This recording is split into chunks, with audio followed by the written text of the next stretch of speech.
Hello mga kabokals. Yan, update po sa ating aquaponics. So, kasalukuyan po tayong nag-evacuate ng ating mga hito. Ito yung iba na nating na ilipat. Ayan. So, evacuate your hito. Evacuate tayo mga kabokals, hindi nila kaya. Sobra pong tumaas yung ammonia. At namamatayan na tayo. Ang dami na pong namamatay. Siguro mga nasa 20% na po ang namamatay. Out of 500 pieces po ito nasa 20% na po ang namamatay. Ayan. So, hindi nila kaya. Masyado pong kasi hindi natin makontrol ang ammonia. Gawa nung hindi ko pa nagawa yung plano nating filtration system na maglalagay nga tayo ng isa pang filtration system. Hindi ko pa nagagawa and sumusobra po ang ang ammonia. Huli ka kalbo. Huli ka balbon. Balbon pala yun, di kalbo. Ayan Ha? Anong drain? Ang lamig mo ng tubig. Wala naman kasing yun eh. Hindi mo ko, pag dinrain ko yan, hindi natin basta-basta malalagyan ng laman uli yan. Ay, ganun. Wanong napakalakas sa ating poso. Sa ulan nga, nagtigil kasi ang ulan mga kabukas. Di ba nung nakaraan nag-uulan na. Tumigil ang ulan.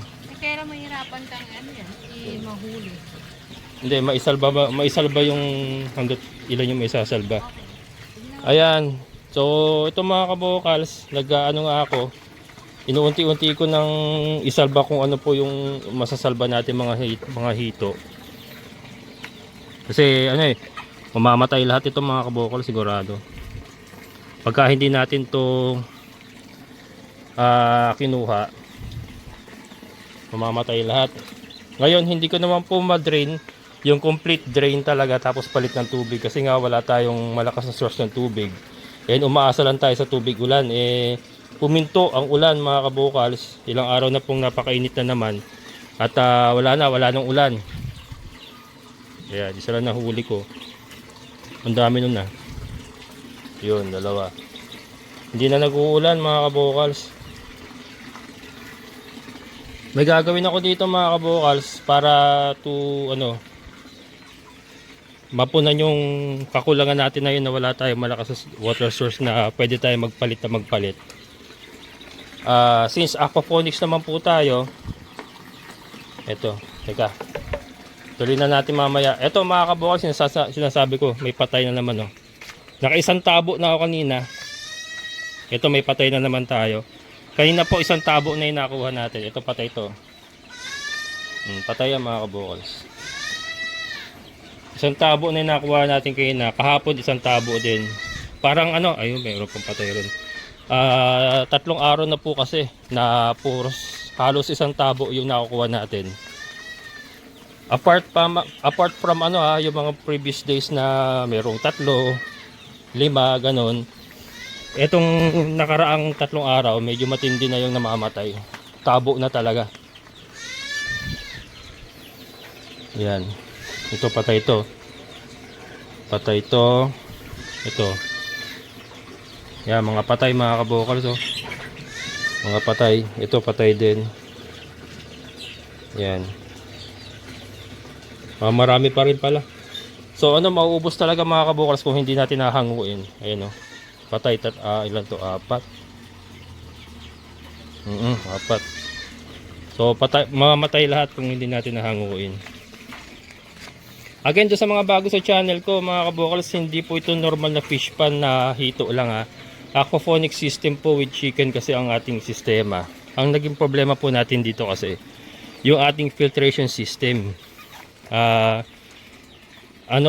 Hindi ko pa totally naayos yung ating filtration system. Kulang po yung isa. Yan, labasin natin para mai-picture ko. Ang plano nga kasi, di ba, maglalagay tayo ng 2 drum pa uli. 2 drum na kung saan overflow system para masasala po yung mga solid waste. Dito natin ilalagay. Tapos babato siya ron dun sa ating biofilter doon kasi yun po may mga Mamaya papaliwanag ko. Ito yung mga materyales sana. Hindi ko pala po naasikaso kasi nagkasunod-sunod na naman po yung problema namin. Yung nga, balik-balik kami sa ospital na naman ni partner. And then may mga iba pang inaasikaso. Si Kulit, si Mocha. Iyak na iyak kasi yung mama niya. Pinapakain muna natin yung mama niya. Yan. Ito po yung ating biofilter. Drum po yan na naglalaman ng graba saka charcoal. Kaya lang, hindi niya kinakaya talaga yung tindi po ng dumi nang gagaling sa ating fish pan kasi may mga chickens tayo. And itong ating mga patola naapektuhan na rin. Pero so far, meron na pong bumubunga. Ito may isa na pong bumubunga. Ayan, nagkakuha tayo ng upuan para maitaas natin. O, labas muna kayo dito. Malabasin muna natin ating mga kambing. Wala na yung mga kambing ni Tata Pabling. Hindi ko kasi sinasabay sa kambing ni Tata Pabling eh. Kaya hapon ako nagpapalabas. Pero sa umaga, nagpi-feeds po yan. Nagka-cattle feed sila. Ayan. Tapos, mayroon nga po tayong napier kaya lang nabibisi nga sobra ngayon kaya hindi po ako nakapag-harvest ng napier. Kaya yun, cattle feed sila sa umaga and then ito sa hapon pinalalabas ko yung si Bambi. Tingin ko mauna manak si Bambi pero yan i-discuss natin sa ibang vlog. Ito muna tayo sa update sa ating aquaponics. Naapektuhan na rin po yung ating mga halaman sa sobrang taas ng ammonia. Yan. Pero so far yung iba lumalaban naman. Ito yung ating mga sitaw. Sitaw yan. Ito may bulaklak na nga po yung ating isang sitaw. Ayan o. Bulaklak na yan mga kabokals o. Yan. Tungtong tayo sa upuan. So ito so far yung iba natin mga patola. Ayan o. Okay pa naman. Ayan. Pero meron tayong namamatay. Dalawa ba to? Ito patay. Hindi, ito naka-recover ito. Kala ko patay ito ng isang araw eh. Ito, mapapansin nyo. Ayan. Natutuyo yung 'di ba yung pinaka-base niya, pero buhay po. Buhay po yung kanya pinaka-base. And then dito, yan buhay. Yan nabuhay po siya, pero dito akala ko nung una mamamatay na siya. Yan kasi nangatuyo na itong pinaka-base niya. Pero merong isang natuluyan. Yan, meron po tayong natuluyan dito.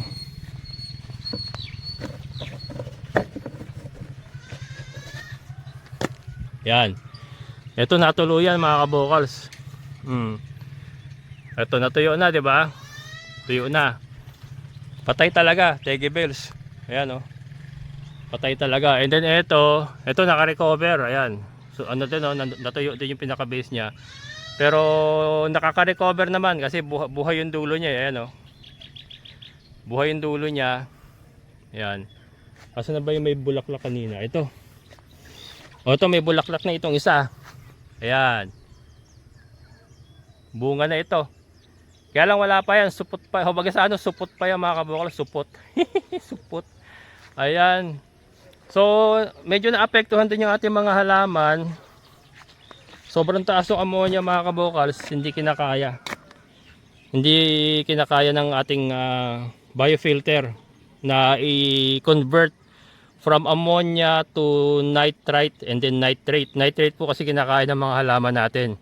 Ngayon pag sobrang taas po ng ammonia, masama din po sa ating halaman. And then ito mga kabokals ito pala ang isa po sa good news na gusto kong ibahagi. Yung ating ubas. Ubas po yan, ayan, ubas. Ayan, buhay siya.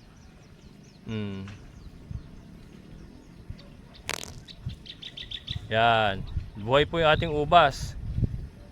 Buhay po siya. Ayan mga kabokals, ubas yan Yan, dahon na yan. Bagong sulpot po yan. So nabuhay yung ating ubas. Kaya lang, sana wag siya maapektuhan ng sobrang taas nga ng ammonia. Yan, it's a work in progress pa rin mga kabokals. So kasi tayo talagang kulang ako sa manpower na hindi ko maasikaso kagad talaga na yung filter kasi natin, yung dito nga, hindi ko maasikaso. Pero kung na-set up ko kagad yung filter, hindi aabot sa ganito eh. Kasi ang purpose po nung filter na ilalagay ko dito na 2 drum, para salain niya yung sasalain niya yung mga solid waste na nanggagaling doon sa fish pan. Ito, balik tayo. Ingay ni Mocha, pasensya na. Hindi ko kasi pinalalabas muna yan para maprotektahan siya. Ayan. So sa mga bago sa channel ko, ito po yung motor natin. Ayan po yung ating submersible pump. Yan po yung nagbobomba ng tubig papunta ron dun sa taas, yung biofilter natin, and then diretso dun sa mga PVC pipe na aquaponics. And then itinatapon niya uli dito. Tinatapon niya uli dito, mga kabokals. Ayan. Ang problema nga yun, hindi natin makontrol yung ammonia. Ayan. Alam ko mga kabokals, ang sasabihin nyo kasi may manok ka. Yun nga po kasi ang konsepto na gusto kong gawin. Ito po yung ating experiment na gusto kong gawin. Aquaponics with chicken. Napakadali po. Tanggalin natin yung manok. Solve lahat ng problema natin. Gagana po yan. Automatic po yan. Kaya lang, ang challenge ko nga po sa aking sarili is paganahin siya. Aquaponic system na may isda, na may mga halaman, na may manok. Yun po ang ating challenge sa ating sarili. And yun po ang ating sinusolusyonan ngayon, mga kabokals. Ang pilit nating inaayos na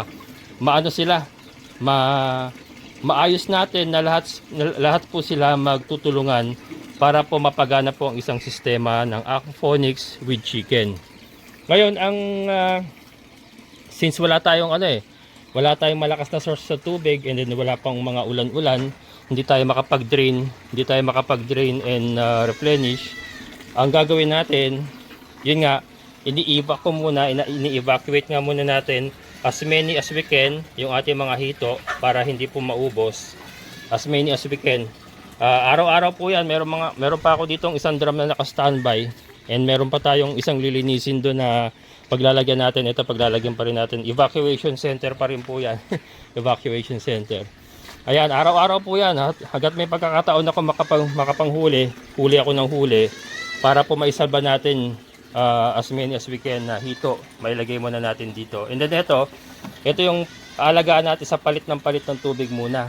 Hanggang inaayos ko po itong sistema natin na ito nga, hanggang inaayos natin na makapaglagay tayo ng maayos na filtration system and masolusyonan natin yung ammonia. Ngayon, initially ang gagawin ko, since wala nga po tayong malakas na source ng tubig and wala mga ulan, lulupaan ko, mga kabokals.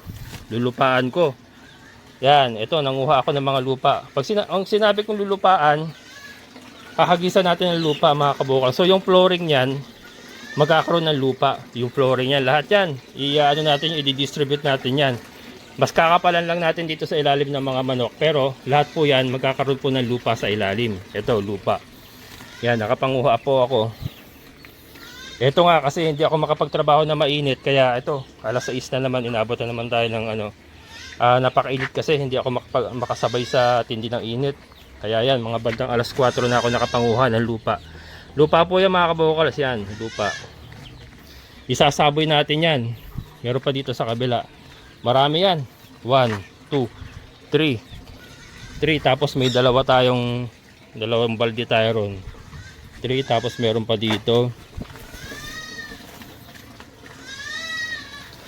Ayan. 3, 4, 5, 6. 6 na sabihin na natin 1/4 sako na lupa. Ayan. So isasaboy natin lahat yan dyan sa ating fish pan. Ang purpose po naman nito, mga kaboss, ito para sa akin lang naman. Diba, nabanggit ko nga po nakaraan, meron po tayong tinatawag na nitrogen cycle, kung saan yung ating biofilter na naglalaman po ng graba saka charcoal ay naglalaman po yan ng mga nutrifying bacteria, na kung saan yung ammonia ginagawa nilang nitrite, and then ginagawa nilang nitrate para po sa pagkain ng ating mga halaman. Ngayon, since nga concrete tayo, mga kabokals, hindi natin talaga makontrol yung ammonia. dito pa lang lalagyan na natin ng bahay ng ating mga nutrifying bacteria. Itong lupa mga kabukals, magsisilbi din po itong bahay ng ating mga nutrifying bacteria. Itong lupa na ito. So dito pa lang magtatrabaho na sila. Nutrifying bacteria natin. Dito pa lang nagkakaroon na po ng cycle. Yung nitrate to nitrite na cycle, yung ating nitrogen cycle. So yan, ikakalat natin yan. Ngayon, ang mangyari po yan, since magkakaroon po ng lupa sa bedding sa ilalim yan, ang permis lang po, pag nag-drain tayo, syempre matitira po palagi yung mga lupa. Ang drain natin, hindi na po magiging sagad. Siguro magkakaroon po ng mga ganyan na ganyang inch ng tubig, tapos sa ilalim nun, yung lupa na.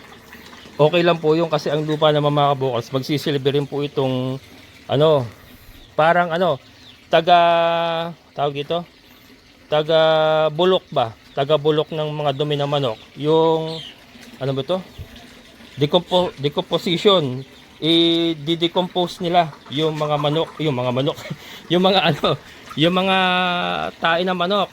Ibubulokin nila, i-decompose nila. Yan po ang isa sa magiging trabaho ng ating lupa. And then, at the same time, yung tubig natin, lalo na pagka tag-ulan na, umulan na, palit po tayo ng palit niyan. And then tumatakbo pa rin po yung ating aquaponic system. Sinasala pa rin po natin yung tubig na nanggagaling dito. Magkakaroon pa rin po tayo ng filtration doon, 2 drum. And then yung ating biofilter, yan pa rin po yan, hindi po magbabago yan. Magdadagdag lang po tayo ng lupa para po makatulong po sa nitrogen cycle, and then at the same time makatulong po sa pagbubulok ng mga droppings ng ating mga manok. Ayan. So, di tayo mag-umpisa. Ito, papakita ko lang po muna sa inyo kung paano po natin gagawin. Ito, di ba, lupa. Ayan, lupa mga kabukals. Sasabog lang natin ganyan. Kakalat natin yan. Ano yan mag-evenly distribute yan kasi tumatakbo po yung may movement yung ating lupa.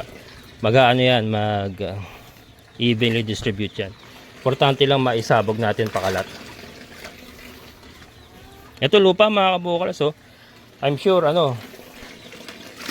ito naglalaman po ng mga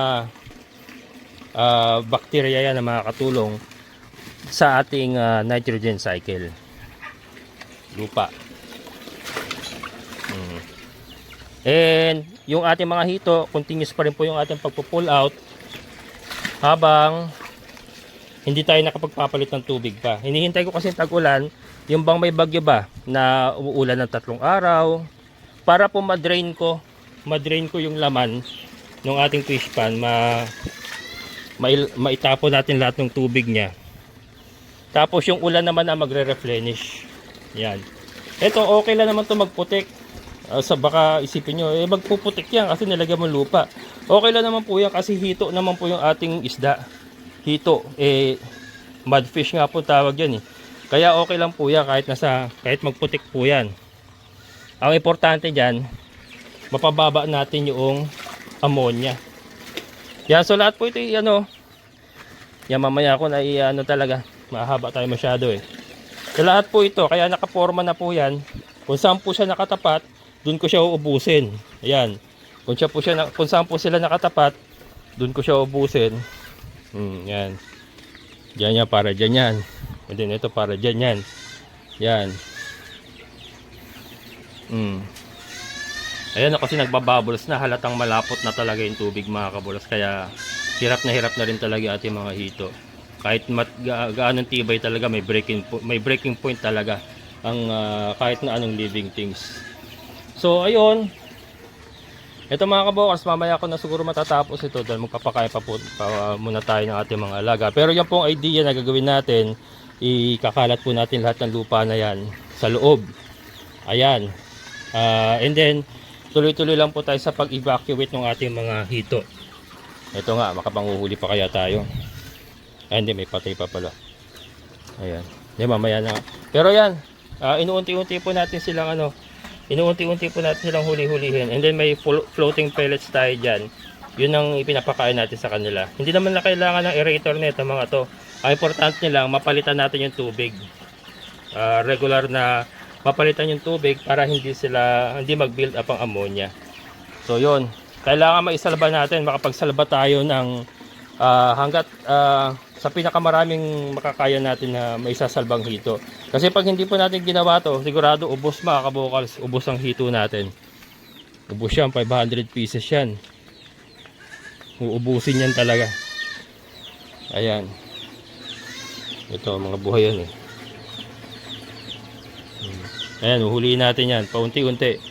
So, yung mga kabukals, ang ating update. Pero, it's a good thing, yung ating mga halaman lumalaban din. Pero, yun nga, naapektuhan din sila ng sobrang taas ng ammonia. At, yun din pong isang dahilan kung bakit maglalagay tayo ng lupa dito pa lang sa fish pan. Para pagdating sa ating mga halaman, hindi na masyadong matindi yung ammonia. Meron ng konting ako naniniwala ako pag may lupa ito, meron na pong konting nitrogen cycle na mangyayari diyan dito pa lang. Meron na pong nitrogen cycle na mangyayari diyan. And then umiikot nga po yung tubig natin, kakainin ng ating mga halaman yung nitrogen na mapuproduce from here pa lang. Ayan, and yun. Tuloy-tuloy lang po. Sinabi ko naman sa inumpisa natin itong mga kabols, marami pa po tayong magiging problema. Pero hindi nga po natin susukuan yan. Alam ko marami pong nagre-react dahil may manok. Pero yan nga po ang challenge dyan eh. Yan nga po ang challenge yan. Paano natin mapapagana yung sistema na nandyan yung mga manok. Ngayon, kung gusto natin mapadali, tanggalin natin yung manok, solve ang problema natin. Pero hindi nga po yun ang gusto kong gawin. Yan po ang ating challenge na kailangan mapagana natin sistema na nandyan sila. Tatlo sila. Manok, isda at halaman. Yun po yung ating challenge. Diba? So, ayan. I'm sure itong lupa na ito ay makakatulong to. Sa halaman kasi yung hito i-evacuate naman natin eh. Yung sa ganyang sitwasyon ng tubig mga kabukals, hindi talaga uubra yung talagang kailangan may pull out natin kasi ayun nagbabubbles na eh. Ibig sabihin niya malapot na talaga yung tubig na Pero masusolusyonan niya mga kabukals pagdating ng tagulan. Sigurado talaga. Kasi regular tayo makapagpapalit ng tubig eh. Pagka nagtag-ulan na. Regular na po tayo makapagpapalit ng tubig. So yun po yun. So sa ngayon, ito lang po muna natin gagawin. So yan mga kabukals, hanggang dito na lang. Yan po muna aking update sa ating aquaponics. So yan, maraming problema. Pero lahat po ng problema na yan ay hahanapan natin ng solusyon. Hindi natin susukuan, hindi tayo masiraan na loob, at patuloy lang po natin gagawin yung ating goal na mapagana po yung ating tawagin na nating chicken phonics. Yan, manok, isda at halaman. Maraming salamat po, amazing na buhay. Bye bye.